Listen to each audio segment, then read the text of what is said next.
Pues nuevamente gente linda y bonita, Radio Informativo Gumata aquí con ustedes. Sí, hablábamos de ¿cómo se llama? La cuestión quirúrgica en la boca, ¿verdad? Les hablé la semana anterior acerca de un adecuado balance preoperatorio. ¿Sale, vale?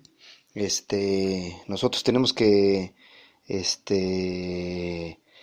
pues primero evaluar al paciente, ¿no? El motivo de la consulta, hay que describir de manera puntual los síntomas, signos principales que el paciente aqueja, hay que hacer un examen objetivo local con recolección de los signos clínicos, sintomatología, ¿verdad? También hay que hacer un análisis de radiografía, de los cuales les comenté. Sí, hay que tener una primera hipótesis diagnóstica, evaluación de el estado de salud general del paciente y estudios adicionales de ser necesarios, ¿verdad? Un plan de tratamiento, una selección de tipo de anestesia y relación entre estos, y también es importante tomar en cuenta los costos biológicos y los beneficios obtenidos por un tratamiento o una cirugía, oral, ¿verdad? Entonces, pues yo les hablo de esto porque es lo mío, es lo que me encanta a mí, la cirugía, y ¿cómo se llama? Pues les doy ¿cómo se llama? Pues un amplio panorama de lo que debe hacer un, ¿cómo se llama? Odontólogo de práctica general y los conocimientos que tiene uno como cirujano para que los lleven a cabo. Y ustedes, gente linda y bonita, auditorio de Radio Informativo Guamantla, pues estén enterados por cultura general, sepan ustedes qué esperar de su odontólogo tratante, ¿verdad? Bueno, otro principio básico para una buena cirugía bucal es el conocimiento de la anatomía local, ¿verdad? Ya que las estructuras vasculares y nerviosas, exceptuando en los puntos que corresponden a los forámenes o a los orificios de salida de los canales neurovasculares, en el caso de vasos perforantes, pasan por el plano submucoso muscular. Por lo tanto, ¿cómo se llama? En la cirugía oral hay poco riesgo de dañar estructuras neurovasculares importantes, pero sí existe. Por eso es el motivo de esta plática, ¿verdad? Sin embargo, pues nosotros conocemos como un colgajo de espesor total aquel colgajo que separa completamente el plano óseo del plano periósteo, o sea, de todos los tejidos blandos, manteniendo así ¿cómo se llama? A este tejido submucoso y muscular íntegro y ¿cómo se llama? Y pues previene hemorragias copiosas y lesiones neurológicas que aunque son poco comunes, pero sí se pueden originar en la cirugía bucal. Por lo tanto, ¿sí? Cada vez que a ustedes les vayan a practicar un tratamiento quirúrgico, les mencionen la palabra cirugía, ¿sí? O les mencionen la palabra hasta una simple extracción, su médico estomatólogo, tiene la obligación de tener este conocimiento, ¿verdad? Conocimiento de la anatomía en la cual se va a intervenir. Perdón. Bueno, hay muchas zonas anatómicas, hay muchas estructuras anatómicas importantes dentro de la cavidad oral que son de ¿cómo se llama? Vital importancia conocer su trayectoria, ¿verdad? Para no lesionarlas. Por ejemplo, miren, en la zona posterior del maxilar inferior, miren, lo vamos a ir así describiendo para que haya una ¿cómo se llama? Relación, ¿cómo se llama? Hay un seguimiento de esta anatomía y no nos perdamos, no hablemos de una cosa y luego de otra y se me terminen perdiendo, ¿verdad? Por ejemplo, les voy a hablar primero de la zona posterior de la mandíbula o el maxilar inferior, después de su zona anterior, después del piso de la boca, de la lengua, ¿verdad? Porque todas esas estructuras están relacionadas unas con otras. Si una vez que terminamos de hablar de eso, pues la zona, nos vamos a ir al maxilar, a la parte superior que está pegada a la nariz, que ¿cómo se llama? Y les voy a hablar de la parte anterior del maxilar superior, zona posterior del maxilar superior, después el paladar, las mejillas, labio superior y labio inferior. Ahí es donde vamos a concluir esta plática, ¿verdad? Pongan mucha atención, ¿sí? Y ¿cómo se llama? Y esta plática, pues obviamente, ustedes, ¿cómo se llama? En nuestra página oficial en YouTube, ¿sí? Le agradezco a la producción que pudiera, ¿cómo se llama? Subir en nuestras redes sociales esta plática, ya que ustedes la pueden reproducir constantemente y estar escuchando para fines de ¿cómo se llama? De cultura general o para mis colegas que me están escuchando, pues que es ¿cómo se llama? Que den una repasadita de la anatomía local, ¿sí? Relacionada con la cavidad oral, ¿verdad? Bueno, pues vamos a arrancar. Sí, entonces les hablaba que la zona posterior del maxilar inferior o mandíbula, sí, ahí se divide en planos, ¿no?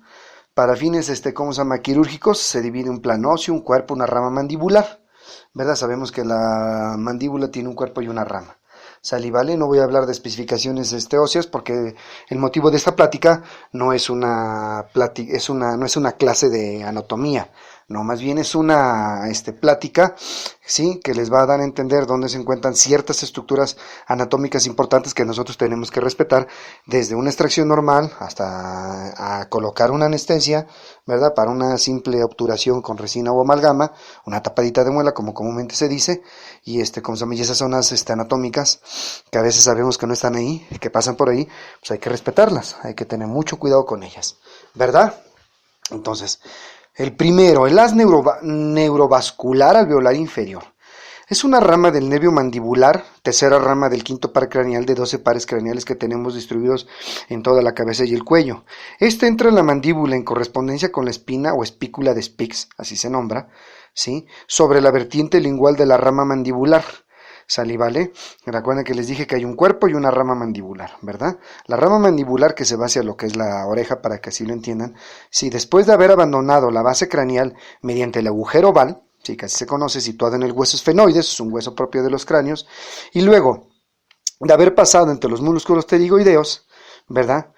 ¿Cómo se llama? Pues su posición del foramen de entrada de este nervio, presenta una notable variabilidad interindividual entre persona y persona, tanto en sentido vertical como en sentido anteroposterior, ¿verdad? Pero la localización más frecuente, ojo, ese es el tip que yo le voy a dar. La localización más frecuente de este foramen, de esta espícula de Spix, a donde sale este foramen, ¿verdad? Es clínicamente más o menos, o sea, casi seguro, a nivel justo por encima del plano oclusal, si no como lo indica alguna técnica, que es 1 centímetro arriba del plano oclusal, no, es justo por encima del plano oclusal, pero 2 centímetros posteriores de la rama mandibular. Perdón. Una vez que ha entrado en la mandíbula, este nervio alveolar inferior se dirige y corre en toda su longitud por el canal mandibular, o sea, dentro del hueso, por debajo de los ápices de los órganos dentarios molares, ¿sí? Hasta la punta de las raíces o los ápices de los órganos dentarios premolares, donde se divide en 2 ramas terminales, que es el nervio mentoniano, que atraviesa el agujero mentoniano localizado en la punta de las raíces de los premolares, primero y segundo premolar, ¿sí?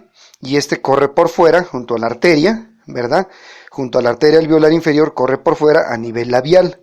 Y la otra rama es el nervio incisivo, que sigue el canal mandibular hasta unirse o anastomosarse, ¿sí? Así es el término médico, con el contralateral, ¿verdad?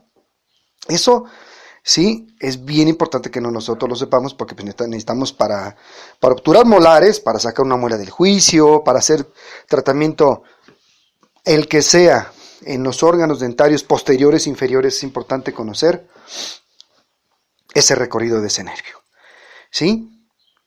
Fíjate, estamos todavía en la parte posterior de la mandíbula, ¿sí? En la vertiente vestibular de la zona posterior de la mandíbula hay una arteria muy importante, que es la arteria facial. Les voy a platicar desde dónde viene esa arteria. ¿Sale? ¿Vale? Al dejar la carótida externa, que es una arteria que proviene directamente de la aorta del corazón, ¿sí? Atraviesa la región de la mejilla contorneando en un camino tortuoso, ¿sí? El cuerpo mandibular, delante del ángulo anteroinferior del músculo macetero. Es un músculo poderoso, es un filetito que va del arco cigomático al borde inferior de la mandíbula, tiene 2 inserciones en el arco cigomático y una sola inserción en el borde inferior de la mandíbula. Sí, es un músculo que tiene una fuerza de 20 a 30 kilogramos por centímetro cúbico. Bueno, esa arteria pasa delante del ángulo anteroinferior del músculo macetero, ¿sale? ¿Vale? Dirigiéndose oblicuamente hacia arriba y adelante hacia la comisura de los labios, que es la unión entre el labio superior y el labio inferior. A nivel del margen inferior de la mandíbula, la arteria se ubica superficialmente, por eso es bien importante, gente, que lo ubiquemos. A nivel del margen inferior de la mandíbula, la arteria se ubica superficialmente, recubierta solo por el músculo de la mímica, el músculo platisma, su fascia superficial y la piel. Eso es bien importante saberlo, porque es una arteria que puede generarnos un problema serio, ¿sí? Poner en riesgo la vida de nuestro paciente, Salí, vale. Después del corte, regresamos y continuamos con esta plática